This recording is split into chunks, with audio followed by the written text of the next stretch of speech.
창세기 4장입니다.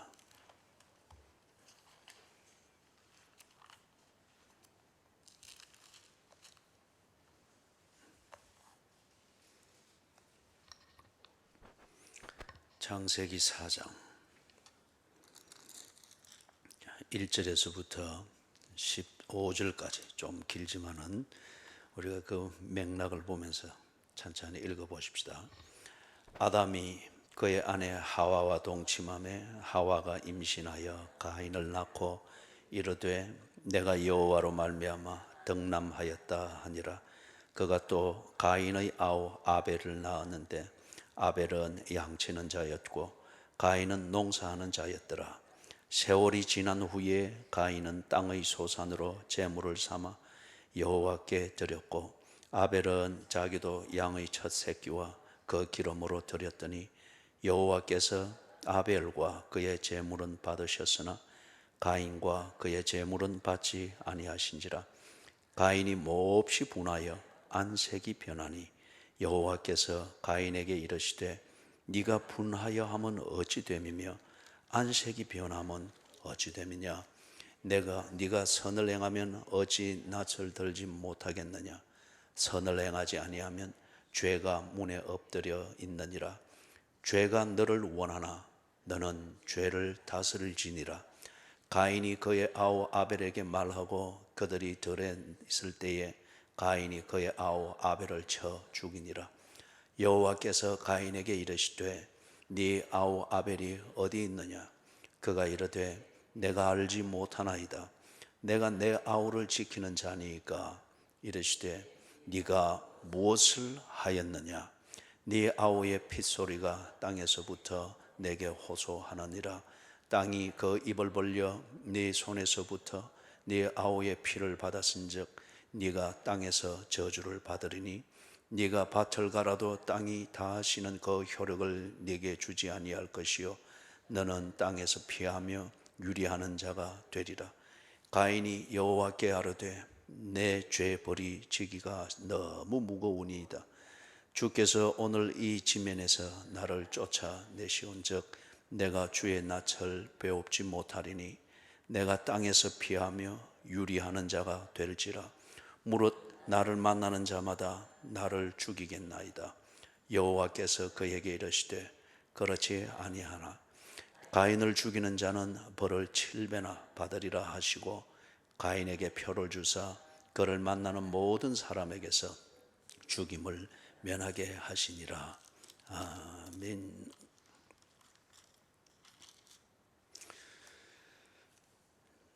지금 우리의 처지, 크게는 인류의 처지를 돌아봅니다. 과연 하나님이 무능하고 하나님이 이중적이거나 아니면 하나님이 존재하지 않고 하나님이라는 추상을 만든 종교가 있을 뿐인가.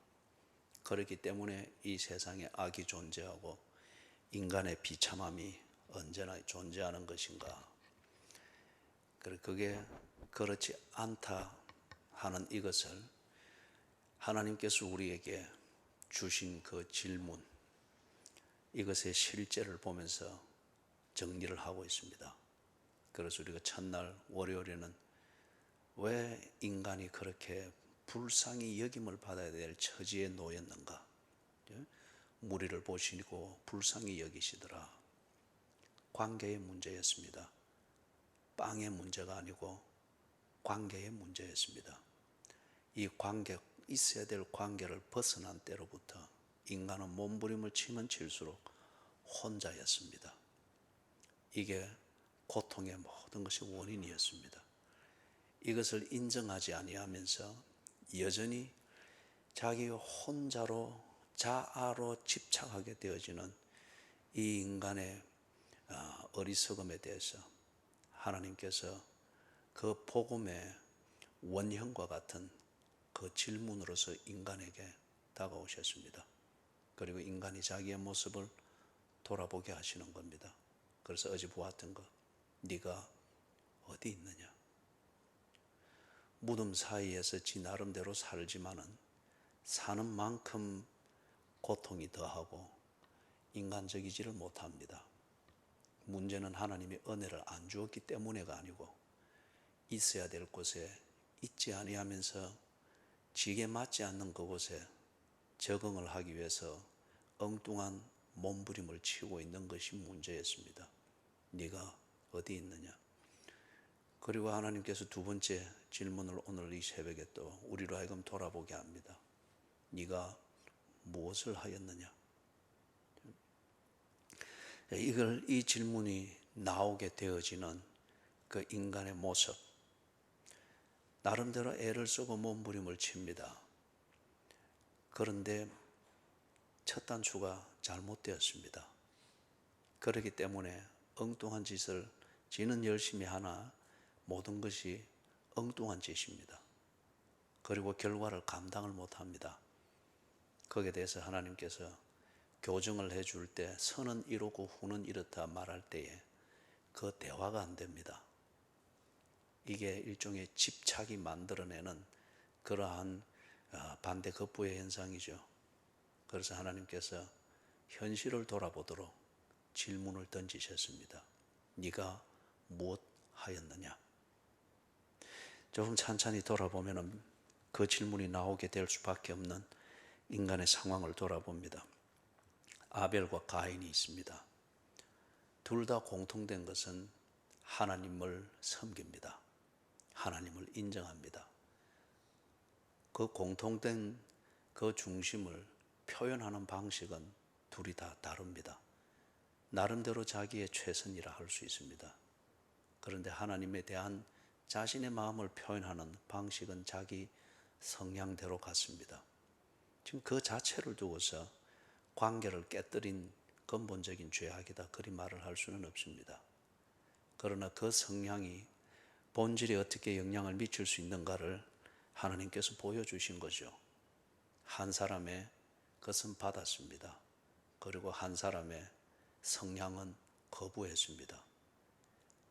그것이 관계를 버림이 아니라 그 관계에 맞지 아니하는 속성을 가지고 그것이 현실을 만들 수 있는 그 잠재적 위험을 하나님께서 배제해 주시는 것이죠.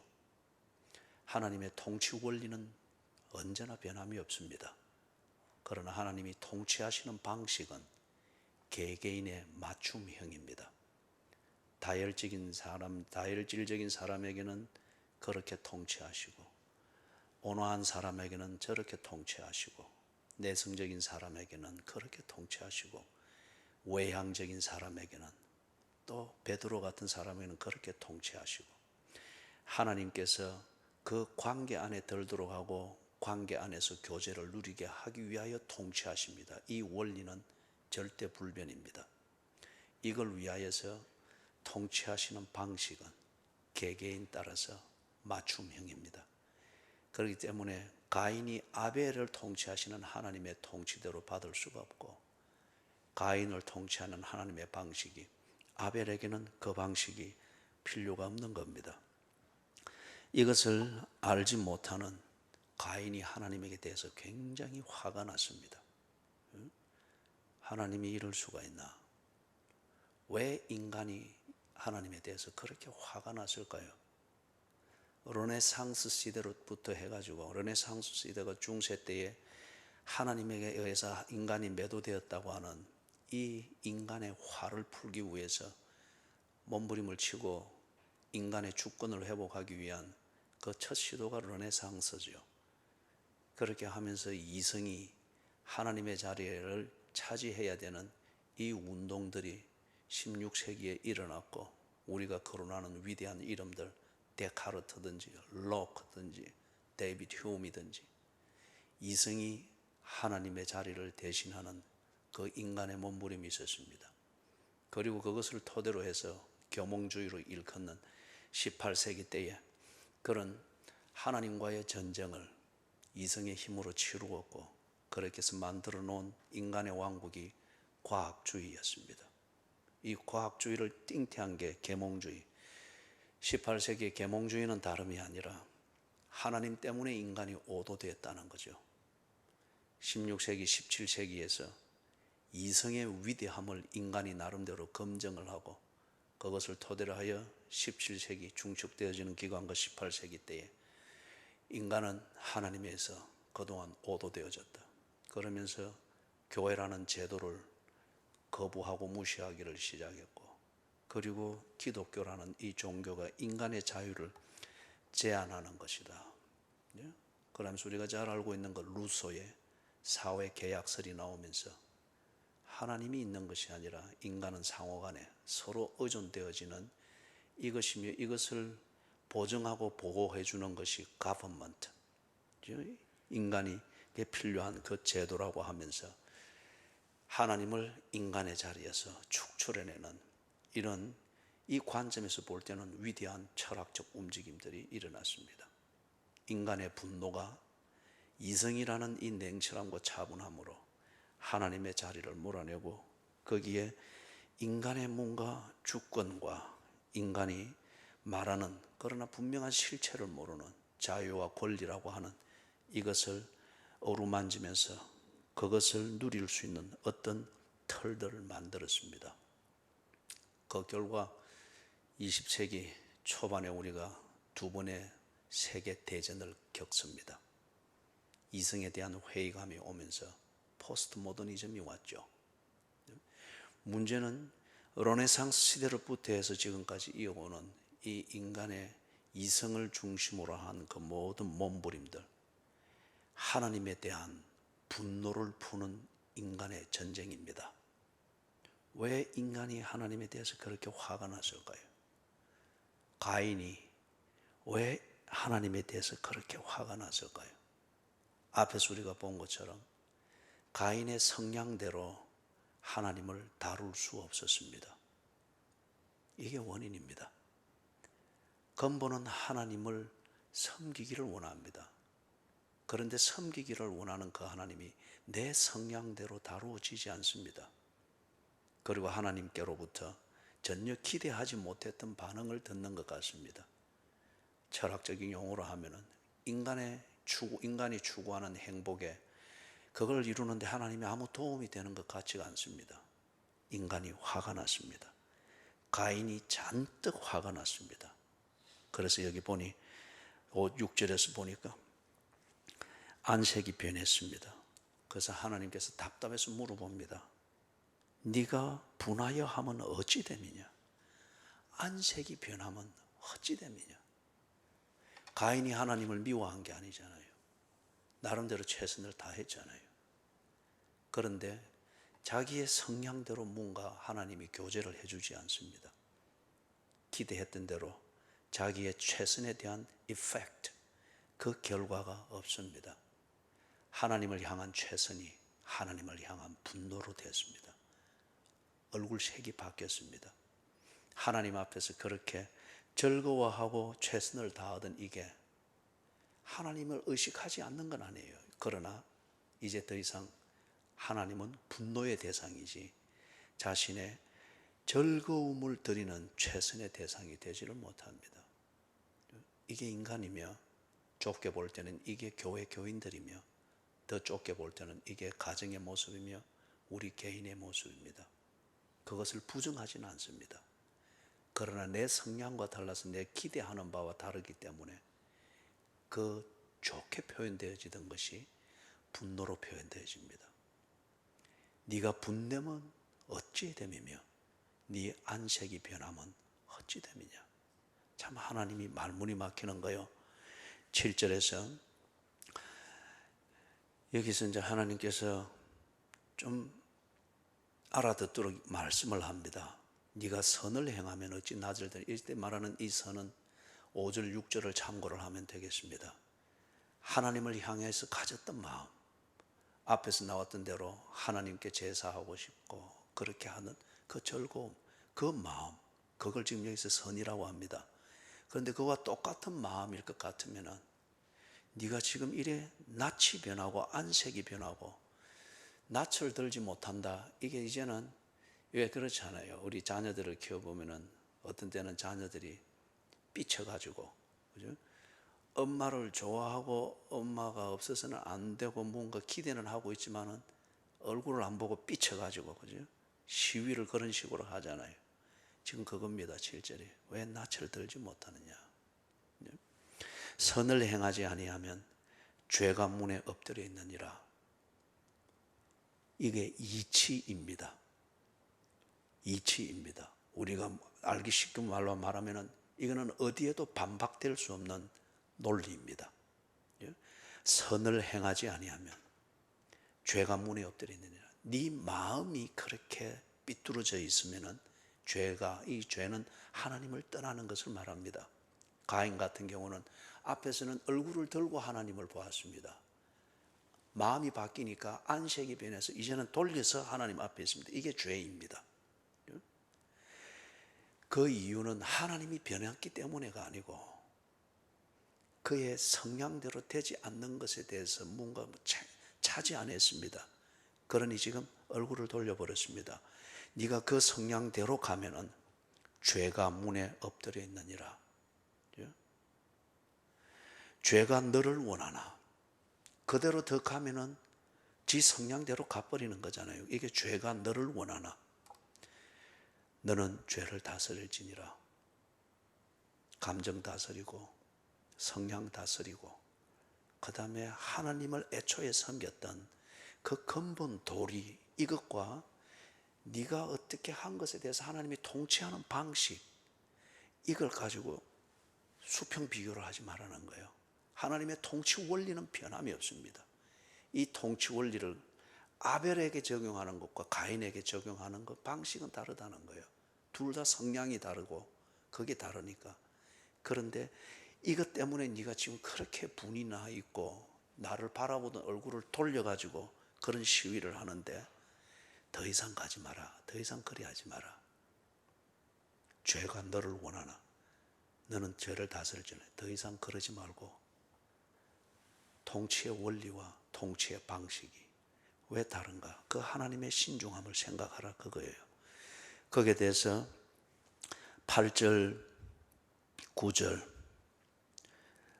8절에서 말씀하는 끝내는 가인이 그의 아우 아벨에게 말하고 이거는 1번 각주가 붙어있는 밑에 내려가면 들에 나가서 뭘 하자 그걸 말하는 거죠. 일하러 나가자는 거죠. 그들이 들에 있을 때에 가인이 그의 아우 아벨을 쳐 죽이니라. 너는 죄를 다스릴지라. 그러면 이 말이 가인의 경우 치르면은 가인아 감정 놓아라. 네 감정이 비뚤어졌지 않냐. 감정을 놓아라. 아니면은 왜 그렇게 집착하느냐. 네가 네 성향, 네 생각에 그렇게 삐뚤어진 상태에서 만들어진 이 생각에 집착하는 것 이것을 놓아라는 거예요. 그게 죄를 다스릴지니라.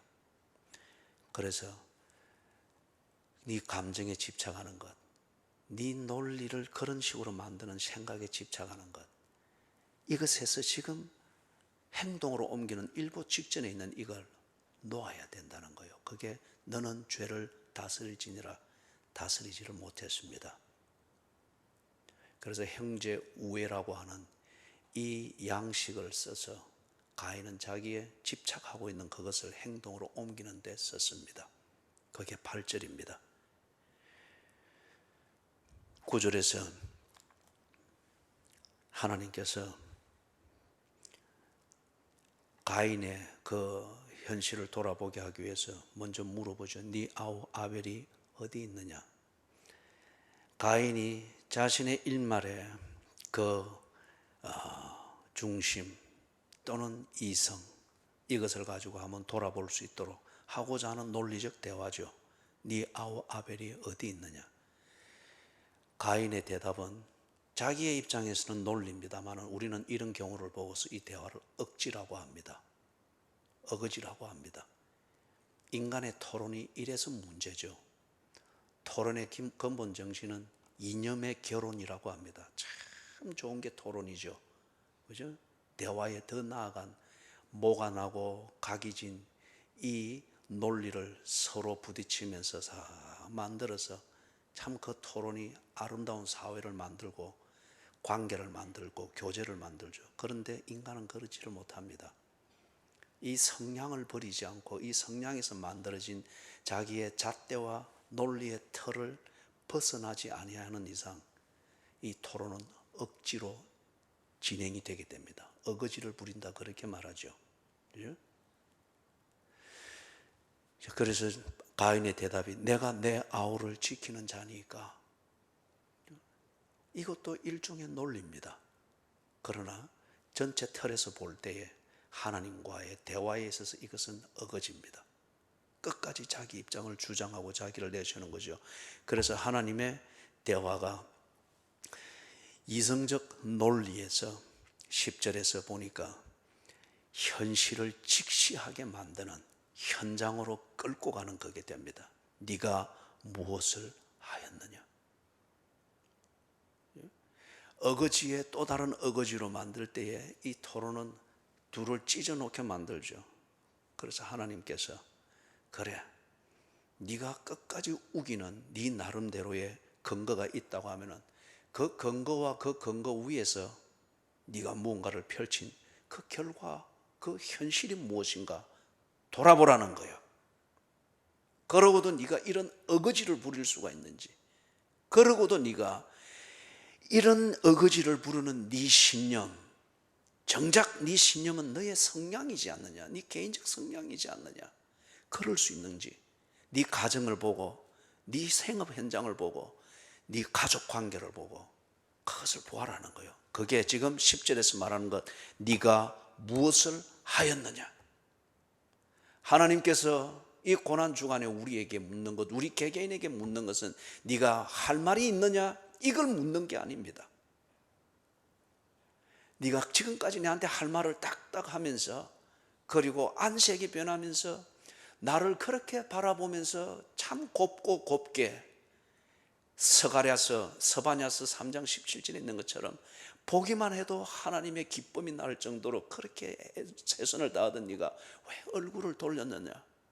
그리 하는 네가 이유가 있다고 그렇게 하는데 이 고난주간에 들어와서 생각해 보라는 거예요. 그리 했던 결과 지금 네 가정은 어떻게 되어 있느냐, 네 생업 현장은 어떻게 되어 있느냐, 네 교제 관계는 어떻게 되어 있느냐, 네 교회 생활은 여전히 즐거움이 있느냐, 네가 무엇을 하였느냐. 말로 따지지 말고 현실을 보자는 거죠. 그래서 보니까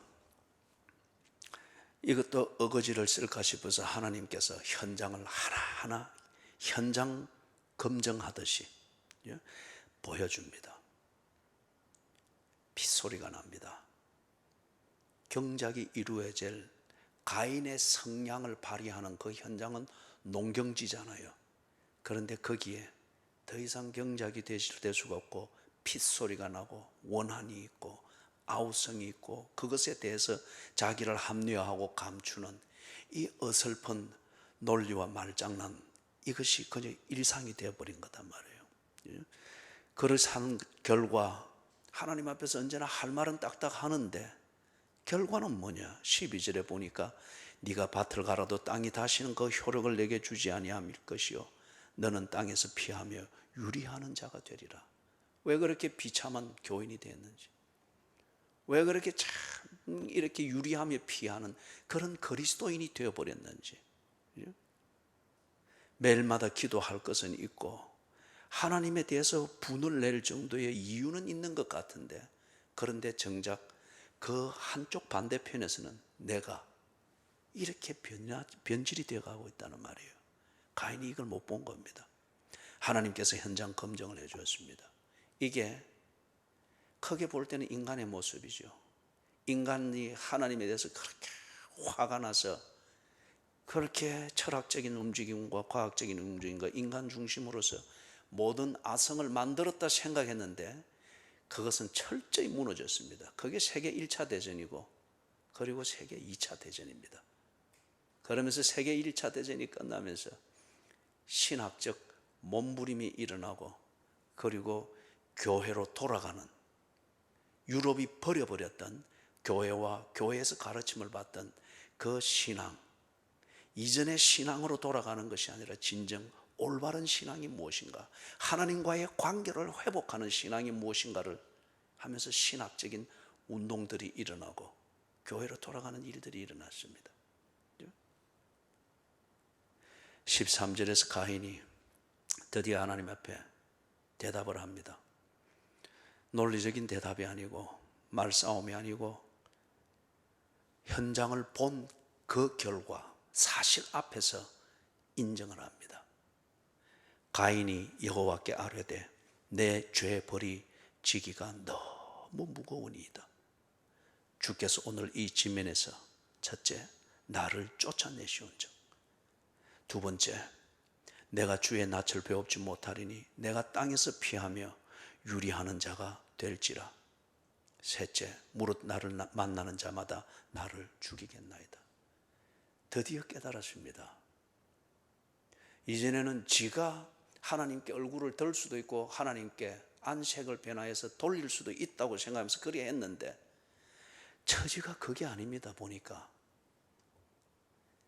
지가 주의 낯을 배웁지 못하리니 근본적으로 스스로 버림당한 자로 그렇게 만들어버린 처지가 돼버렸다는 거죠. 그러면서 사람마다 나를 죽이겠나이다. 감당할 수가 없습니다. 이걸 알지 못한 상태에서 자기는 자기의 성향과 그 성향이 만들어내는 감정과 생각의 틀 안에서 집착하면서 그렇게 왔는데, 하나님께 어거지를 부리면서도 내가 옳다 하면서 그리 왔는데, 그렇게 살아온 결과 자기는 뭐냐 이거죠. 14절에서 말하는 이 세 가지로 정리되어지는 것. 하나님으로부터 쫓겨남을 당하게 되고, 그 다음에 하나님을 보고 싶어도 볼 수 없는, 주의 낯을 볼 수 없는 자가 되어지고, 바깥 어두운 데서 슬피 울며 이를 갈미 있으리라 그랬죠. 그리고 세 번째, 내가 내 성량대로 나를 세우기 위해서 아벨을 죽이면서까지 살고 어거지를 부리면서까지 했는데, 정작 나는 높아진 것이 아니고 사람들의 표적이 됐다는 것이죠. 이거는 감당할 수가 없습니다. 조금 전에도 이야기했듯이 1차 대전, 2차 대전을 겪으면서 인간의 이성이 아무것도 아닌 것을 스스로 좌절하면서 다른 길을 모색한 게, 유럽에서 한쪽에서는 교회를 복구하는 것, 다른 한쪽에서는 포스트 모더니즘이었습니다. 인간을 재해석한 그것이 포스트 모더니즘이죠. 또 다른 어거지입니다. 여기에 대해서 하나님이 15절에 대답을 하십니다. 여호와께서 그에게 이르시되 그렇지 아니하다. 가인을 죽이는 자는 벌을 7배나 받으리라 하시고, 가인에게 표를 주사 그를 만나는 모든 사람에게서 죽임을 면하게 하시니라. 여러분 느끼겠습니까? 하나님께서 가인의 제사를 거부했던 것은 지옥으로 쫓아냄이 아니었습니다. 한 집안에 두 아들을 키우는데 하나의 성향은 이렇고 하나의 성향은 저래서 과격하고 너무 이기적인 성향이 있을 때 부모가 이놈하고 혼내는 것은 집에서 쫓아내는 게 아니죠. 집안에서 좋은 관계를 가지고 집안에서 아들의 대우를 받으면서 사는 이것을 순리대로 누리기 위해서 가르침입니다. 그러나 가인은 그것을 꼭 하나님과 전쟁이 일어난 것처럼 지 스스로의 해석이었습니다. 이걸 가지고서 하나님의 통치 방식, 하나님이 은혜 주시는 방식에 대해서 화를 내고 전쟁을 선포하고 관계가 없는 것처럼 지 마음대로 그렇게 한 거죠. 거기에 대해서 15절에서 하나님께서 가인에게 조치해 주는 이것을 통해서 하나님이 가인의 제사를 거부했던 것은 그의 최선을 거부함이 아니라 그의 성량을 거부하는 것이었습니다. 하나님의 가르치심이었습니다. 하나님의 조치해 주시는 은혜였습니다. 그렇기 때문에 지금 15절에 하나님의 이 은혜를 다시금 보여주는 겁니다. 정리를 하면 이렇습니다. 가인이 이렇게 하나님에 대해서 화가 나서 안색이 변할 정도로 하나님에 대하여 스스로 얼굴을 돌리고 버티고 있는 것, 그것은 하나님의 통치 방식이나 하나님의 은혜 주시는 방식, 이게 잘못되었기 때문에가 아니었어요. 가인이 자기 성향, 자기가 그 성향에 따라 기대하는 바, 이것대로 하나님이 움직여 주기를 원했던 이 속성이 그에게 있었고, 이걸 결과적으로 버리지를 못했습니다. 무지했거나 아니면 그것에 집착했거나, 문제는 그것이었습니다. 땅의 소산으로 드린다, 양의 기름으로 번제를 드려서 제사를 드린다, 이 자체가 문제가 아니었습니다. 하나님은 땅의 소산이 싫고 양고기가 좋기 때문에 그래 했던 그것이 아니었습니다. 그리고 이때에는 양으로 제사를 드리고 번제를 드리라는 모세의 율법이 있은 때가 아닙니다. 하나님과 인간의 직접적인 최선의 그 사랑으로서 나타내는 교제가 있었습니다. 그렇기 때문에 하나님께서 땅의 소산을 싫어하고 양의 고기를 그거 했기 때문에 그게 문제가 되어서 가인을 거부한 것이 아니었어요. 문제는 그게 아니었습니다. 그렇기 때문에 양치는 동생을 죽일 필요가 없었던 거죠. 예수 그리스도의 십자가, 자신의 최선을 다해서 하나님께 드리는, 이게 제대로 되지를 아니하고 그것에 대해서 하나님이 가르치는 것을 제대로 소화해내지 못하니 하나님께서 최선이라고 하는 이것을 받으신다고 하는 것을 가르쳐 주셨습니다.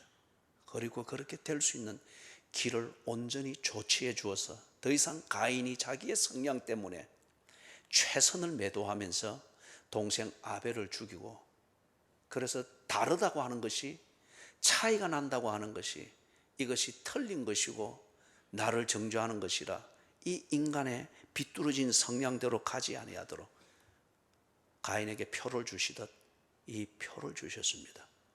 예수 그리스도께서 십자가에서 제물이 되어 주신 것입니다. 더 이상 하나님이 통치하는 방식, 하나님이 은혜 주시는 방식 때문에 인간이 자신들의 이 죄성, 이것을 합리화하면서 오도되어지지 않도록 표를 주셨습니다. 예수 그리스도가 십자가에서 죽으셨죠. 대속물이 되기 위해서. 그렇기 때문에 예수 그리스도의 십자가로 말미암아서도 아니고, 예수 그리스도와 함께도 아니고, 예수 그리스도를 위해서도 아니고, 예수 그리스도 안에서, 성령 안에서 기도하듯 예수 그리스도 안에서 예수와 함께 동행하는 with의 개념도 아니고, 예수를 위하여 for의 개념도 아니고, 가인이 for God, 하나님을 위하여 최선을 다했으나 여전히 거기에는 자기의 아성이 있었습니다. 하나님이 표를 주실 때 이제는 예수 안에서, 그리스도께서 십자가에서 죽어서 대속물이 되신 바로 그 예수 안에서 하나님께 나아가라. 그리고 이게 우리의 실천에서는 이렇습니다. 예수 안에서 십자가에서 죽으셔서 죄인을 위하여 대속물로 죽으신 그 십자가의 예수, 그 안에서 하나님께 나아갈 때 우리는 분명히 이 두 가지를 할 수가 있습니다. 하나는 예수님과 같은 마음이 아닐 때에, 그 부분에 대해서 하나님이 거부할 때 우리는 받아들입니다. 예수와 같은 마음이 내가 아니었습니다. 내 성량을 죽입니다. 그때는. 그 다음에 두 번째, 예수 안에서 나아갈 때에 예수님과 같은 제사, 예수께서 당신을 하나님 앞에 드림, 하나님께 온전한 순종을 위해서 당신을 산 제물로 드렸잖아요. 예수님과 같은 드림이 아닐 때에, 내가 만든 땅의 소산물, 내가 키운 양의 기름으로 하나님께 내 최선을 다해서 드렸으나 예수님이 당신을 드리듯, 하나님 아버지께 순종하기 위하여 당신을 드리듯 그렇게 드려지지 않은 것 같으면 하나님이 내가 드린 최선에 대해서, 내가 드린 예배에 대해서, 내가 드린 헌신에 대해서 하나님이 NO라고 할 때에 나는 가인처럼 안색이 변하지 않습니다. 아, 하나님, 예수 안에서 드리는 내가 예수님과 같은 제사를 못 드렸군요. 내 원대로 마옵시고 아버지의 원대로 하옵소서. 그러나 나는 내 원대로 드렸고 드린 만큼 내 원대로 해주기를 원했군요. 하나님, 내가 진 십자가는 위선이었습니다. 나를 용서해 주시옵소서. 이게 표를 받은 가인, 예수 그리스도 안에 머물게 된 그리스도인이 드리는 진정한 신앙이며 예배이죠. 예수 앞에서 이것을 할 때에 우리는 어느 경우에도 하나님의 통치 방식과 은혜 주시는 방식, 이게 때로 이해가 되어지지 않는 하박국서 3장 16절에서부터 나오는 비록 무화과 나무에 열매가 없고 하면 비록 없단 말이에요. 내 기대대로 안 됐습니다. 가인입니다. 그러나 내가 예수 안에서 나아갈 때에, 그 하나님을 교제할 때에 비록 아무것도 없는, 아무 결과가 없는, 내 성향대로 되어지지 않는 결과를 가지고 돌아오는 예배이고 신앙생활이고 일상생활이고 인류사이지만은 그는 오히려 하나님이 내게 베풀어 주신 은혜, 내가 그 안에 머물고 있는 예수 그리스도의 십자가의 그 은혜를 보며 하나님 앞에서 감지, 덕지할 것입니다. 안색 변할 일이 없다는 거죠. 분낼 일이 없다는 거죠. 하나님, 나의 이 착각을 한 99%까지는 되었을 때 1%가 모자라는 바로 이 착각을 깨우쳐 주시기 위하여 나를 거부하시니, 나를 꾸짖어 주시니, 나를 어둠에서 머물며 내 어둠을 보게 하시니 감사합니다. 하나님, 비록 무화과 나무에 열매가 없고 포도나무에 열매가 없고 밭에 소출이 없고 감람나무가 거기도 소출이 없고 우리의 소가 없고 외양간에 소가 없고 우리의 양이 없다 할지라도 나는 나의 구원의 하나님으로 인하여 즐거워하리라. 이것을 내게 다 보여주는 현장이 예수 그리스도의 십자가지 않습니까? 네가 무엇 하였느냐? 하나님께서 지금 오늘 우리에게 물으시는 것은 네가 내게 할 말이 여전히 있느냐? 이게 아닙니다. 들어볼 거 다 들어봤어요. 그리고 하나님이 왜 모르겠어요? 그 성량이고 뻗치는 것인데. 그래 살아오는 네 현장이 어떻느냐? 네가 무엇 하였느냐? 하나님께서 현장 검증해 주시는 하나님의 손을 이끄는 대로 가면서 보는 것마다 두고서 하나님을 원망할 것이 아니고 내가 그리 살았기 때문에 그렇습니다. 하나님이 주시는 표를 받고 예수 안에서 그분께 나아가서 모든 것을 회복하게 되시기를, 주의 얼굴을 뵈는, 주의 낯을 뵙는 여러분의 그 스바냐서 3장 17절과 같은 그런 모습으로 회복되기를 주님의 이름으로 축원합니다. 찬송가 424장